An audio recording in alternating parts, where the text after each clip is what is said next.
Dear students, today numerical ability के अंतर्गत एक क्लास लेते हैं जिसमें एक पॉइंट आता है परसेंटेज, प्रतिशत जिसको हम कहते हैं। वो काफ़ी इम्पोर्टेंट टॉपिक है और वहाँ पर 1 और 2 क्वेश्चंस आते ही हैं एग्ज़ाम में। तो अब उस पर हम बात करते हैं कि आपके पास परसेंटेज को आप कैसे कन्वर्ट कर सकते हैं फ्रैक्शन में, और फ्रैक्शन को कैसे कन्वर्ट कर सकते हैं भिन्न में। तो सबसे पहले किसी भी भिन्न को यदि प्रतिशत में बदलना है, किसी भी भिन्न को यदि प्रतिशत में बदलने के लिए हमें उसे 100 से गुणा करना पड़ेगा। जैसे यहाँ हम किसी नंबर को लेते हैं कि भिन्न हमारे पास यहाँ पर दे दी गई 2/5, तो इसको 100 से यदि गुणा कर दें तो यहाँ पर क्या होगा, इसको कैंसिल कर दें, यहाँ पर क्या होगा, ये 20 होगा, आंसर 40% हो जाएगा। ऐसे यदि आप इसको 2/20 लेते हो या 1/10 लेते हो, 2/5 लेते हो या 3/5 लेते हो, 3/5 है और ये फ्रैक्शन है, तो आप इसको 3/5 × 100% लिख सकते हो।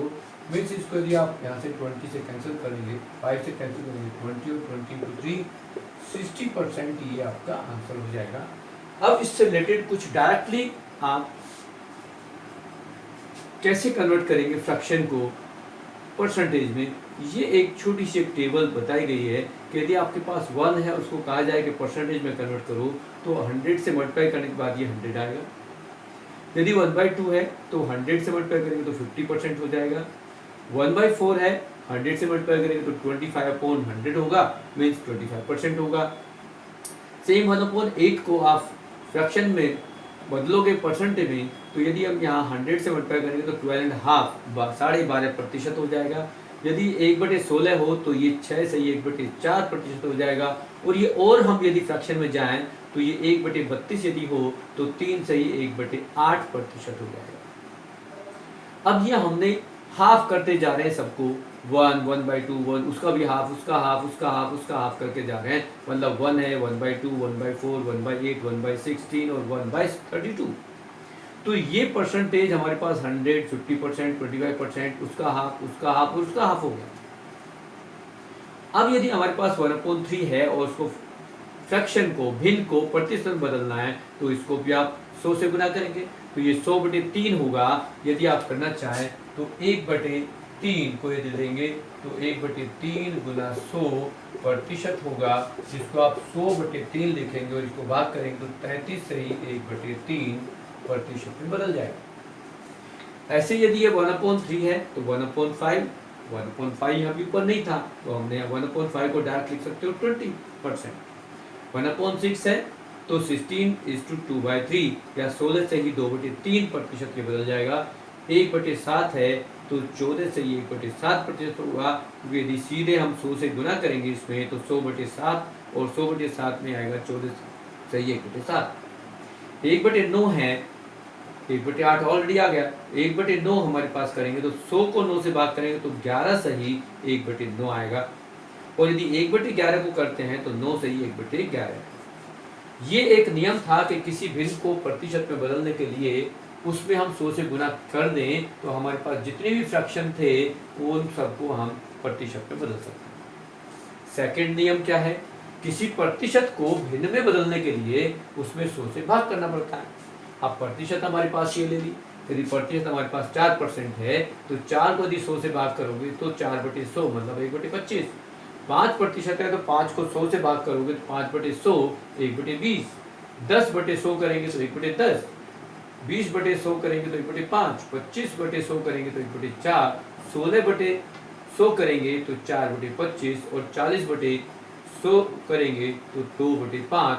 यदि आप कोई और एग्जाम्पल लें, सपोज करो 30% है तो 30% में क्या करेंगे, 30/100 और यहाँ एक जीरो कैंसिल करने के बाद ये आपके पास आ जाएगा 3/10। ऐसे यदि आप 45% को कन्वर्ट करना चाहते हो तो 45/100, और ये यदि 5 से कैंसिल करोगे तो 9/20 हो जाएगा। ऐसे ही और कोई नंबर ले लें, एज ए 65% को आप कन्वर्ट करना चाह रहे हैं तो 65/100 और 5 से यहाँ कैंसिल करेंगे तो 13/20 आ जाएगा। यदि आप 95% को करना चाह रहे हैं तो 95/100 यदि करेंगे तो 19/20 फ्रैक्शन में बदल जाएगा, भिन्न में बदल जाएगा। तो यहाँ आपके पास 50% है तो 1/2 होगा, 60% है तो 3/5 हो जाएगा, 75 है तो 3/4 हो जाएगा। सीधे सीधे आप 100 से भाग करेंगे तो 75/100, 25 3 75 और 25 चौके 100 हो जाएगा। आप यदि हिंदी में सिंपल समझ सकते हैं, 80/100 करेंगे तो 20 चौक 80/5 आ जाएगा। 120 है, 120% का मतलब है कि वो आपके पास 100 से बात करने के बाद ये 6/5 आएगा और 125 है तो 5/4 आएगा। यदि हम कोई और संख्या ले लें, 150% ले लें तो 15/10 मतलब 3/2 होगा, और यदि 200% ले लें तो 2 आएगा।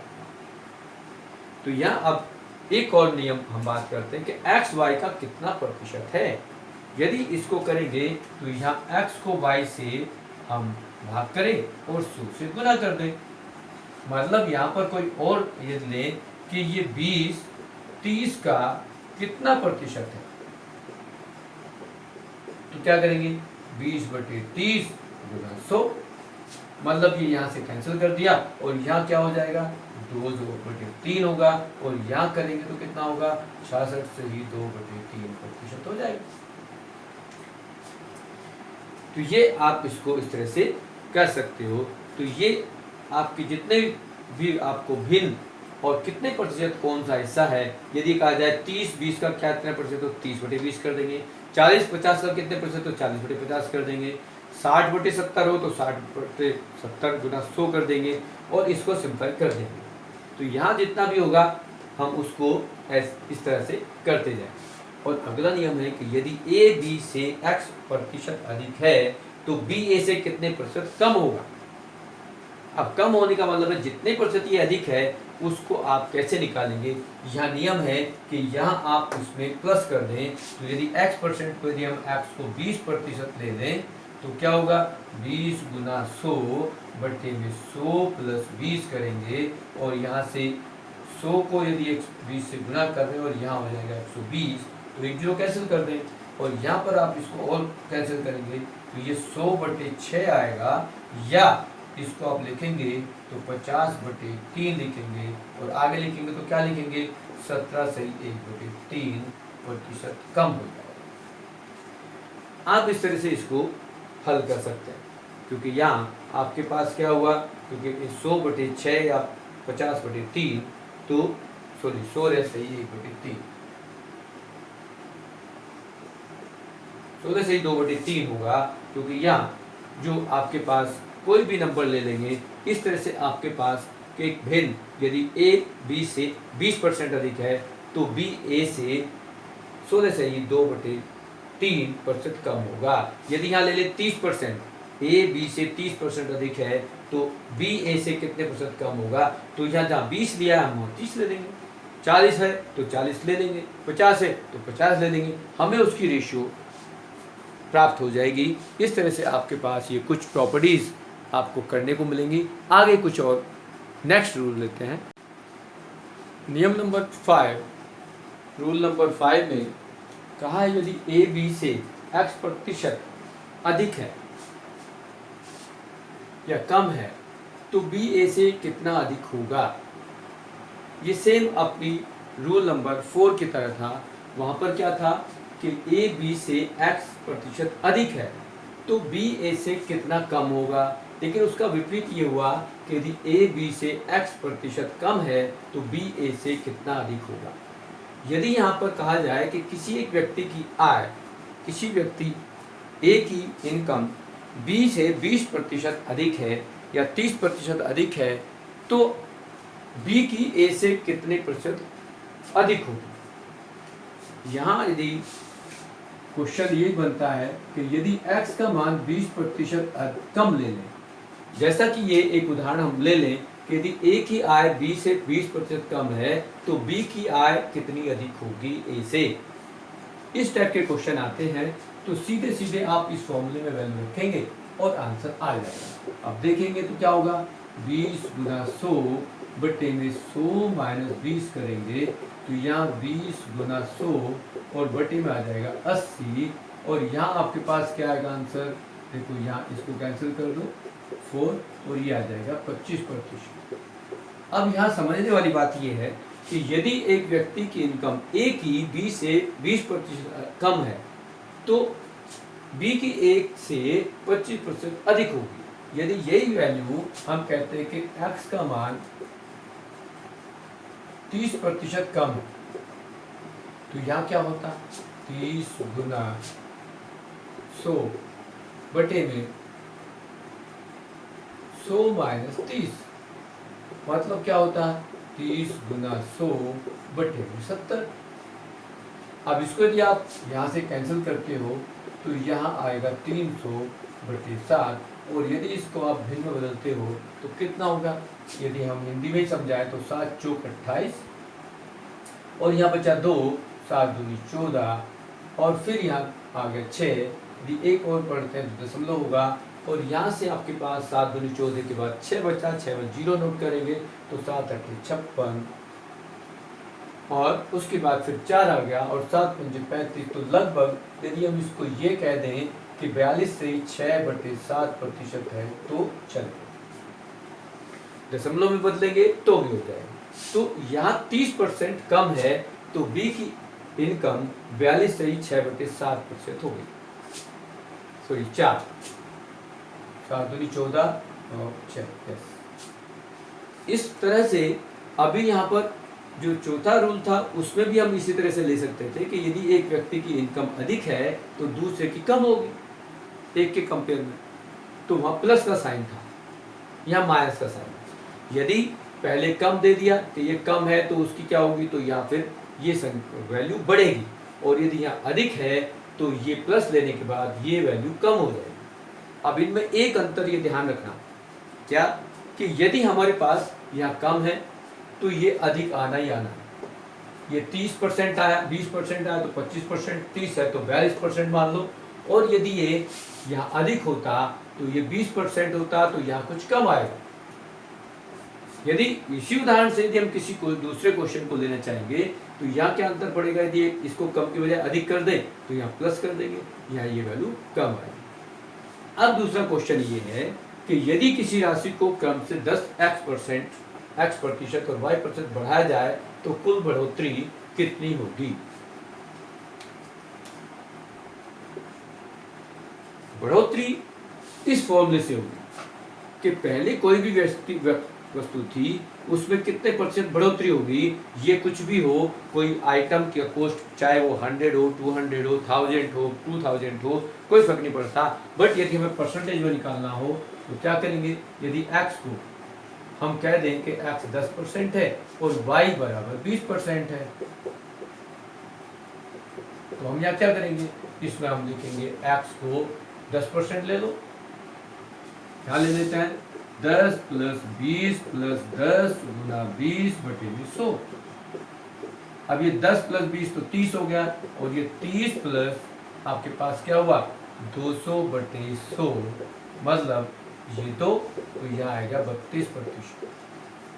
यदि ये वैल्यू बदल दी जाए, ये 20% ये 30% कर दें या 30% 20% कर दें तो यहाँ क्या होगा, दूसरा उदाहरण 30 + 20 + 30 गुना 20 बटे 100, यहाँ देखेंगे तो 50 हो गया। अब यहाँ कितना होगा 600 और 600 को 100 से भाग करोगे तो 6, मतलब 56% बढ़ोतरी होगी।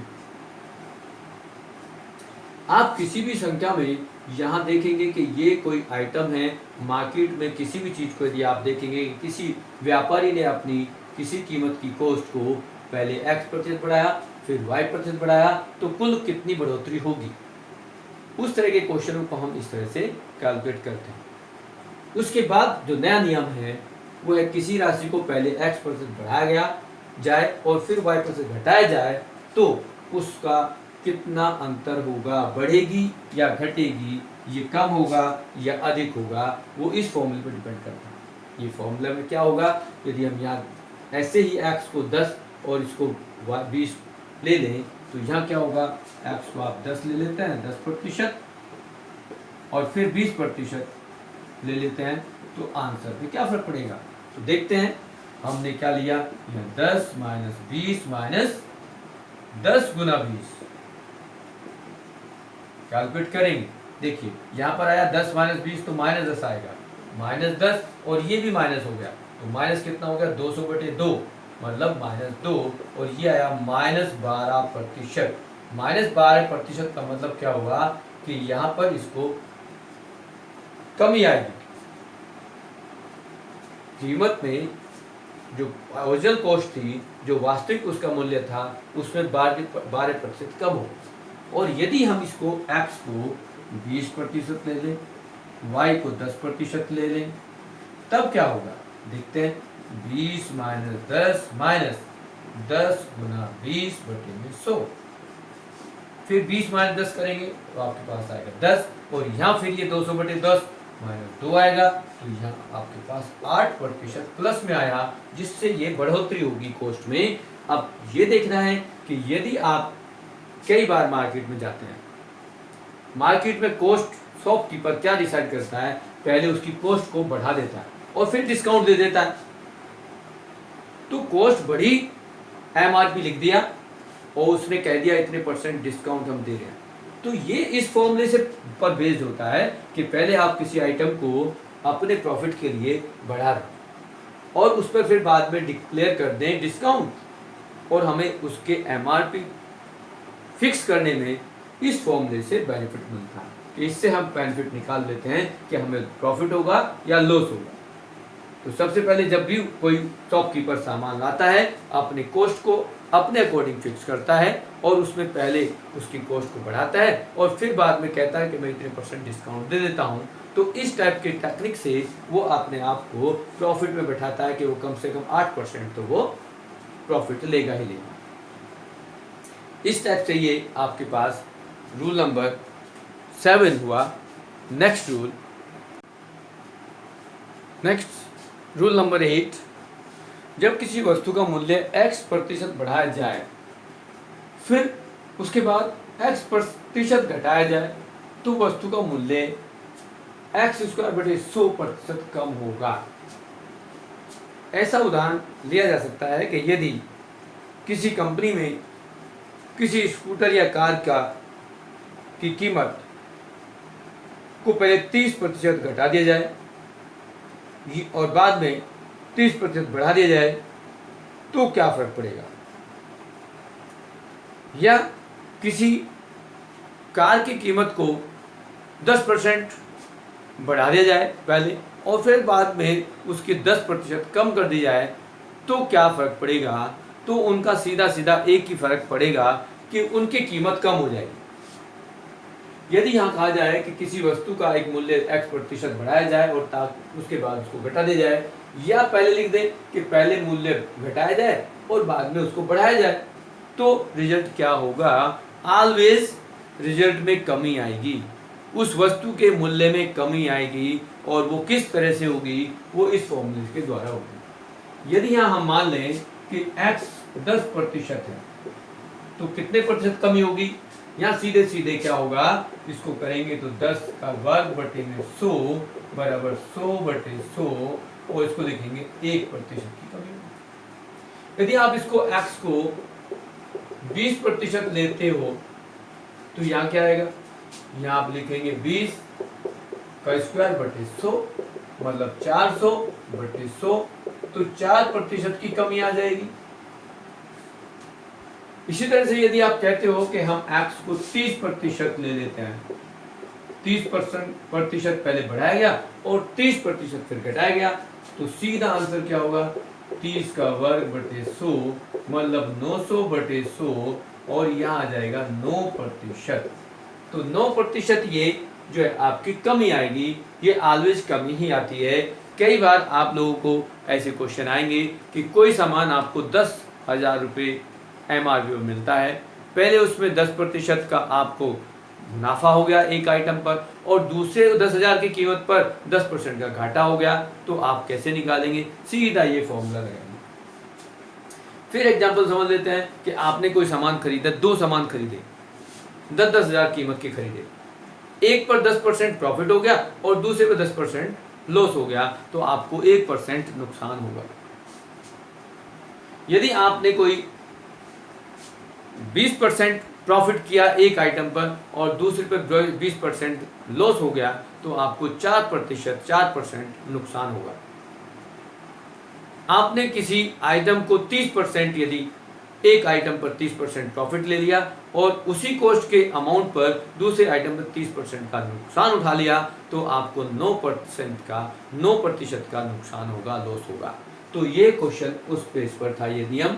तो ये डायरेक्टली एक सिंपल ट्रिक आ गई कि यदि किसी आइटम में x% बढ़ोतरी होती है, फिर उसी कॉस्ट के आइटम में x% का लॉस होता है, तो आपकी जो कॉस्ट होगी उसमें क्या फर्क पड़ेगा, आपको नुकसान होगा according to this formula. Next rule है, अगर किसी वस्तु में मूल्य में x% की वृद्धि हो तो खर्च में वांछित प्रतिशत कमी हम ला दें ताकि खर्च पर वह अपरिवर्तित रहे। मतलब ऐसे क्वेश्चन आते हैं कि आपके किसी घर के सामान के यूज जब करते हैं तो उसमें कुछ प्रतिशत महंगा हो गया वो सामान, तो आपके बजट खराब ना हो, आप उसमें कितने प्रतिशत कमी कर दें खाने में तो आपका बजट बराबर है।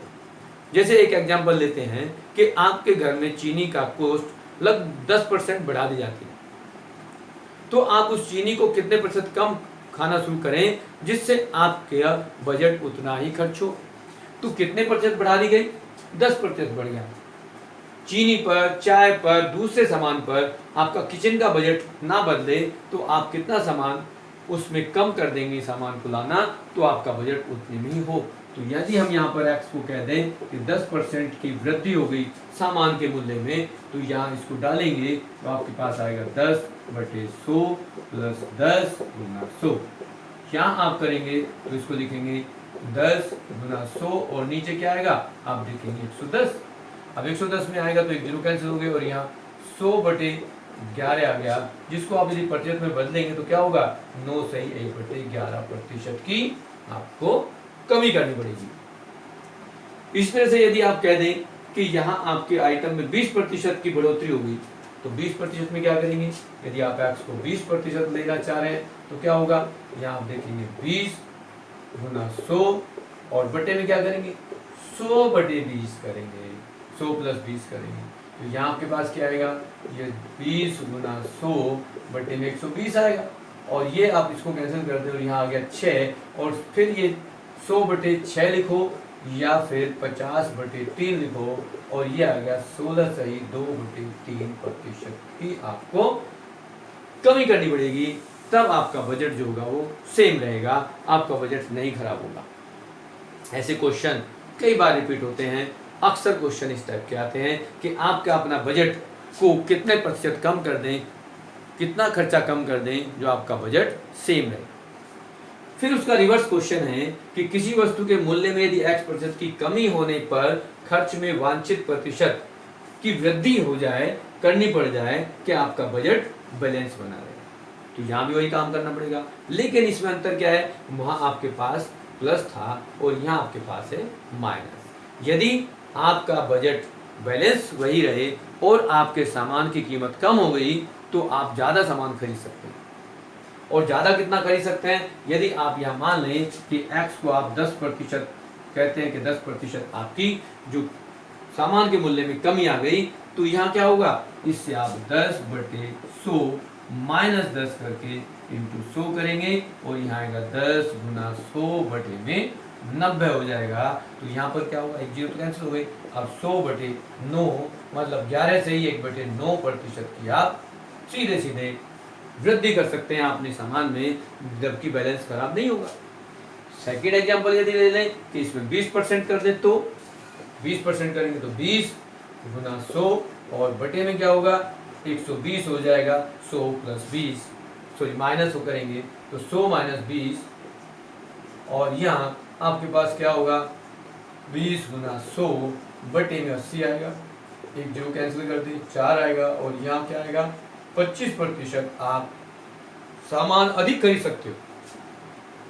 यदि 20% कॉस्ट कम हो जाती है तो आप उसमें 25% सामान को अधिक खरीद सकते हो। इस तरह से आपके पास इस टाइप के एग्जाम्पल्स, इस टाइप के क्वेश्चन एग्जाम में आते हैं, उनको आप अच्छी तरह से कर सकते हैं कि जब आपके पास किसी सामान की कॉस्ट बढ़ जाए तो आप अपने बजट को बैलेंस करने के लिए आप अपना सामान कम खरीदना चाहें, कम खरीद लें, और यदि आपके पास वो सामान सस्ता हो जाता है तो आप सामान को अधिक खरीद सकते हैं। इस फॉर्मूले पर आप कैलकुलेशन कर सकते हैं।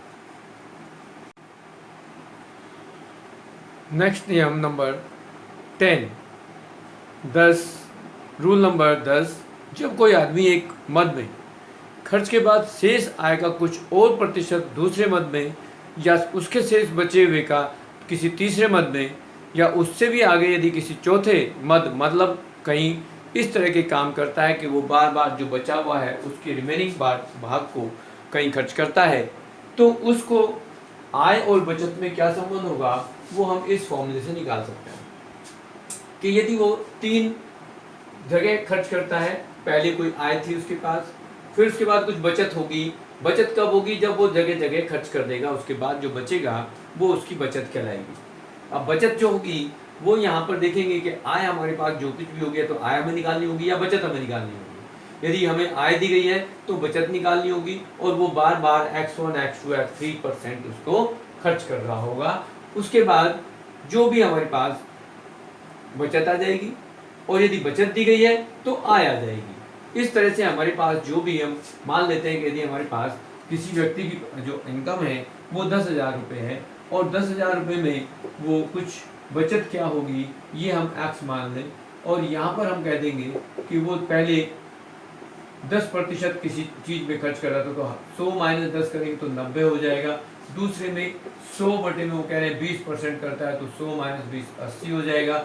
और तीसरे में यदि वो कहते हैं कि वो बाकी का 50% खर्च कर रहा है तो 50 माइनस 50 ये 50 हो जाएगा। और यहाँ देखेंगे कि जो जितना भी कैलकुलेशन होगी उसमें हमने जब हॉल करेंगे तो देखो यहाँ से एक जीरो कैंसिल, यहाँ से एक जीरो कैंसिल, ये भी एक जीरो कैंसिल, और यहाँ से और सिंपलाई करेंगे तो ये 2 रह जाएगा, यहाँ से करेंगे तो ये 4, 5 रह जाएगा। और यहाँ फिर हम x का मान निकालेंगे तो 1000 में किससे गुना करेंगे? जो यहाँ बचे हुए हैं 9 और यहाँ बचा हुआ है 4, और भाग किससे करेंगे? यहाँ ये 10 और ये 5 और फिर ये 10, तो आपके 2 जीरो कैंसिल हो गई।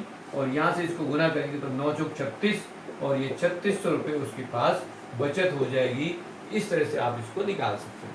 इनकेस यदि कहा जाए कि ये बचत हमारे पास दे दी जाए उसमें कि इतने रुपये बचत कर लेता है कोई व्यक्ति तो, और 3 जगह 4 जगह वो खर्च करता है तो उसकी इनकम क्या होगी, तो तब भी आप इस क्वेश्चन को निकाल सकते हैं। दूसरा नियम ये है कि यदि किसी वस्तु के मूल्य में x% की कमी होने से कोई आदमी y रुपये में, ध्यान देना है इस क्वेश्चन के ऊपर, ऐसे क्वेश्चन आ जाते हैं कि यदि आप मार्केट में जा रहे हो और कुछ आपके पास सामान है, कुछ पैसा है, फिक्स है, और उसमें कहा जाए कि इतने पैसों में जितना सामान आया उतना ले आना, लेकिन आपको मालूम था कि पहले आपके पास कुछ रेट एक्सपेक्टेड था कि इतना मान हम किस सामान को लेते हैं तो उस सामान का रेट इतने रुपए किलो से मिलता है, लेकिन जब मार्केट में गए तो उसकी कीमत कम हो गई, x% कम हो गई, तो अब हमें उसी अमाउंट में, उसी पैसे में कुछ सामान अधिक मिल सकता है। तो कितना मिल सकता है? अब इसलिए जैसे कह दिया कि किसी वस्तु के मूल्य में x% की कमी होने पर कोई आदमी y रुपए में z kg अधिक वस्तु खरीद लेता है, तो उस वस्तु का प्रति केजी घटा हुआ मूल्य क्या होगा, मतलब जो बाद में मूल्य हुआ वो कितना होगा, वो हम इस मूल्य से निकाल सकते हैं। यदि कहा जाए कि यदि कोई व्यक्ति किसी वस्तु को खरीदता है और उसके मूल्य में 10% या 20% की कमी हो जाती है तो यहाँ 20/100 करेंगे, और उसके पास 500 रुपये थे और वो 5 किलो कोई सामान खरीद लेता है फालतू, तो हमें कितने उसका मूल्य क्या होगा, इस तरह से हम कर सकते हैं। यहाँ पर 20 पंजे 100 और यहाँ इससे कैंसिल करेंगे 100 और फिर 5 से करेंगे तो ये 20, तो आपका जो मूल्य होगा वो 20 रुपये प्रति किलो के हिसाब से होगा, नया मूल्य होगा। अब यदि उसका वास्तविक मूल्य पूछा जाए तो 20 रुपये में उसने 20% की कमी की थी, तो तब ये 20 रुपये आया। अब यदि उसका वास्तविक मूल्य पता करें तो क्या होगा, ये 20 रुपये कब था, जब उसमें 20% की कमी थी। तो 20/20 x बराबर 20 रुपये होगा। तो अब यदि वास्तविक मूल्य की पता करना हो तो हम इस तरह से पता कर सकते हैं, ये 20% की कमी होने के बाद हमें 20 रुपये मिला, तो अब क्या होगा, 10 एकम 10 माइनस 2, तो ये 8/10 x बराबर 20। तो यहाँ हम करेंगे x बराबर 20 गुना 10/8। इस तरह से हम इसको भाग करेंगे तो ये 200 हो जाएगा, और 200 को 8 से भाग करेंगे तो ये 25 रुपये हो जाएगा। मतलब इसका जो एक्चुअल कॉस्ट थी वो 25 रुपये प्रति किलो थी, जो बाद में 20% कम होने के बाद 20 रुपये प्रति किलो में। ऐसा ही एक दूसरा क्वेश्चन आता है कि यदि किसी वस्तु के मूल्य में x% की वृद्धि हो जाए, कॉस्ट बढ़ जाए, तो क्या करेंगे, अभी भी अमाउंट कुछ है y, और वो z किलो सामान कम खरीदना पड़ेगा। तो उसके लिए आप x/100 प्लस x गुना y/z का सूत्र को प्रयोग करते हुए आप इसके क्वेश्चन को निकाल सकते हैं। यहाँ आप जैसे 20% की बात कर रहे हैं कि 20% मूल्य वृद्धि हो गई, तो क्या होगा, 100 प्लस 20 करेंगे। और यहाँ भी यदि कॉस्ट हमारे पास जो है 500 रुपये थी, और 500 रुपये में 5 किलो वो कम खरीद पाता है, तो क्या हमें मिलेगा, इसकी कीमत क्या होगी, यहाँ तो हम 100 कर देंगे, और यहाँ देखेंगे तो हमारे पास 20/120 गुना 100 होगा। अब यहाँ से इसको देखेंगे तो ये 6, और 6 से यदि हम 100 को भाग करेंगे तो क्या होगा, 50/3। और यदि इसको हम निकालें कॉस्ट, कितनी कॉस्ट हमें मिलेगी, वास्तव में उसकी ओरिजिनल कॉस्ट क्या थी, तो ये 16 से ही 2/3 रुपये उसकी कॉस्ट रही होगी। तो हमें इसके वास्तविक कीमत, वास्तविक मूल्य का पता चल जाएगा। इस तरह से हम इस क्वेश्चन को कर सकते हैं। इस टाइप के क्वेश्चन अक्सर एग्जाम में आते हैं, इस टाइप से आप क्वेश्चनों को कर सकते हैं। रूल नंबर 13, किसी परीक्षा में उत्तीर्ण अंक यानी कि पास होने के लिए x% मार्क्स चाहिए होते हैं, और परीक्षा y अंक प्राप्त करता है। परीक्षार्थी y अंक जो भी है उसके नंबर वो प्राप्त कर लेता है, लेकिन z अंक से वो अनुत्तीर्ण हो जाता है, फेल हो जाता है, तो परीक्षा में अधिकतम अंक क्या होंगे। इस तरह के क्वेश्चंस में यदि कहा जाए कि किसी छात्र को उत्तीर्ण होने के लिए 35% अंक चाहिए, मतलब x को हम ले लें 35%, उसको 35% अंक चाहिए, और उसने 140 अंक प्राप्त कर लिए, मतलब y का मान जो है वो 140 हो गया। उसके बाद लेकिन z अंक से वो फेल हो गया, यानी कि उसको कमी पड़ गई, कितने अंक की, z अंक की, और z अंक वो है 7 अंक, मान लेते हैं कि वो उसके 7 अंक उसके कम रह गए। तो यहाँ z का मान ले लेते हैं, z बराबर 7।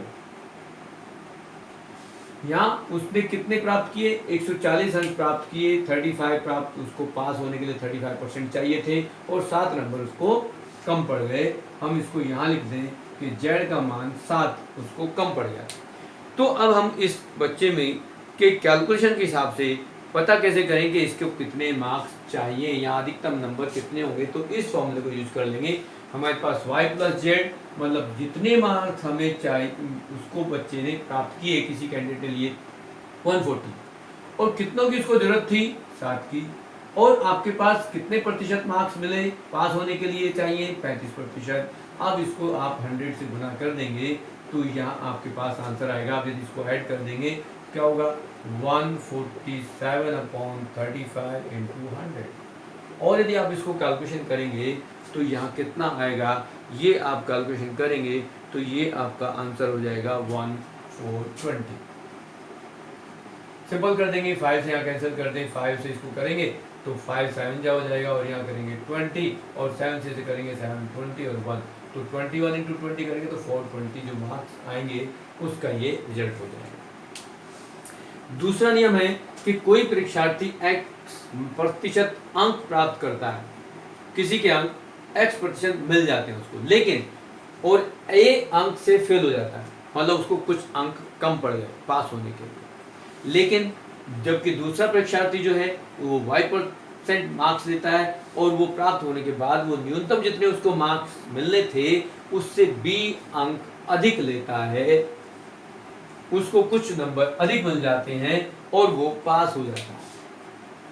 तो परीक्षा में अधिकतम नंबर कितने होंगे, ये पता करने के लिए आपको जो ए और बी का अंतर था, जो भी नंबर ए और बी गिवन थे उनको प्लस करना है, और जो ज़्यादा थे, ज़्यादा जो पास हुआ उसके नंबर ज़्यादा थे और जो फेल हुआ उसके नंबर कम थे, तो ज़्यादा में से कम को आपको माइनस करना पड़ेगा और 100 से गुना करनी पड़ेगी, तो आपको टोटल मार्क्स मिल जाएंगे। इसके लिए एक उदाहरण लिया जा सकता है कि यदि एक विद्यार्थी को एक परीक्षा में 20% अंक प्राप्त किए और वह 10 अंकों से फेल हो गया, एक अन्य विद्यार्थी जो 42% अंक प्राप्त करता है उससे पास होने के लिए न्यूनतम अंक से 1 अंक अधिक प्राप्त हुआ, तो परीक्षा में अधिकतम अंक क्या होंगे। तो यहाँ हम मान लें कि ए क्या है और बी क्या है और एक्स क्या है और वाई क्या है, तो हम यहाँ लिख लेते हैं कि एक्स हमारे पास क्या है, एक्स उसने 20% अंक प्राप्त किए और वाई 42% अंक प्राप्त किए, जबकि ए उसको मार्क्स जो कम पड़े वो 10 अंक कम पड़ गए और बी को 1 अंक अधिक मिल गया और वो 1 अंक प्राप्त करने के बाद भी पास हो गया। तो अब क्या करेंगे, इस रिजल्ट में इस फॉर्मूले में वैल्यू डाल दें, तो यहाँ क्या होगा, आपके पास ए 10 है, बी 1 है और नीचे वाई जो है आपके पास 42 है, तो 42 माइनस 20 करेंगे और इसको आप 100 से गुना कर दें, तो यहाँ आपके पास क्या मिलेगा, 11 बटे में यहाँ माइनस करोगे तो ये 22 होगा और यहाँ 100 से गुना कर दें तो 11 दूनी 22 और ये आपके पास जो होगा 2 से 100 को भाग कर दो 50, तो यहाँ जो अधिकतम अंक होंगे वो 50 होंगे। इस तरह से आप क्वेश्चंस निकाल सकते हैं। अब एक लास्ट प्रॉपर्टी है प्रतिशत की परसेंटेज में कि यदि किसी शहर की जनसंख्या x है, अब कुछ दे रखी है, लेकिन वो r% वार्षिक दर से बढ़ रही है या फिर घट रही है, वृद्धि हो रही है, कमी हो रही है, तो t वर्ष के बाद उसकी जनसंख्या क्या होगी। अब यदि बढ़ने की बात कर रहे हैं तो यहाँ प्लस का चिन्ह लेंगे और यदि घटने की बात कर रहे हैं तो माइनस का चिन्ह लेंगे। यदि वो कहते हैं 5 साल बाद उसकी जनसंख्या बढ़ के कितनी हो जाएगी, तो प्लस का साइन लेना पड़ेगा और यहाँ सब t जो है वो समय है, r दर है और x जो है एक शहर की जनसंख्या है, और यदि वो घट रही है उसकी जनसंख्या तो यहाँ माइनस का साइन ले लेंगे। अब इसको उदाहरण लेने के लिए हम कह सकते हैं कि एक शहर की जनसंख्या लगभग 1,60,000 है। मान लेते हैं कि x जो है वो 1,60,000 हम ले लेते हैं, r हमारे पास 5% ले लेते हैं और वो कह दें कि आपके पास 4 साल के बाद क्या होगा, तो यहाँ हम t का मान ले लें वो 4 वर्ष। तो यहाँ जो आपके पास फॉर्मूला होगा वो क्या होगा, 1,60,000, यहाँ आप करेंगे प्लस, अब वृद्धि कह रहे हैं कि वृद्धि हो रही है तो प्लस करेंगे और प्लस के लिए क्या करेंगे 1 + 5/100 और यहाँ घात हो जाएगी 4। अब इसको लिखेंगे तो 1,60,000 तो ये होगा, लेकिन यदि हम इसको कैंसिल करेंगे तो 1 और ये होगा 20 और 20 से कम 20 और 21/20 की घात 4 होगी, जिसको आप क्या लिखोगे, यहाँ लिखोगे 1,60,000 गुना 21/20, 21/20, 21/20 और 21/20। यहाँ जब आप इसको काटेंगे तो आपके पास 4 जीरो ये कैंसिल हो गई और ये 2 से आपके 2 दूनी 4 दूनी 8 दूनी 16 भी कैंसिल हो गया, जो बाकी बचा 21 × 21 × 21 × 21 और 21 की 4 टाइम्स यदि आप इसको गुना करेंगे तो आपकी जो पॉपुलेशन होगी वो हो जाएगा यहाँ से 1,94,481। ये आपकी 4 साल के बाद उस शहर की पॉपुलेशन हो जाएगी। इस तरह से आप ये कर देंगे। इन केस यदि ये 5% से घट रही होती पॉपुलेशन तो इस प्लस के साइन की बजाय आप माइनस का लेंगे और यहाँ क्या होगा, यहाँ 5/100, 20 से कम 20 माइनस 1 करेंगे तो यहाँ 19/20 होगा और उसकी पॉपुलेशन कम हो जाएगी। यहाँ जैसे 21/20 किया हुआ 19/20, 19/20, 19/20, 19/20 करेंगे। इस तरह से आपके पास जो इस टाइप के क्वेश्चंस हैं, आप प्रतिशत के सारे क्वेश्चन, इसी टाइप के क्वेश्चन जो भी हैं आपके एग्जाम में आते हैं, इस तरह से आप सारे क्वेश्चनों को ट्राई कर सकते हैं और एग्जाम्पल ले सकते हैं। Thank you.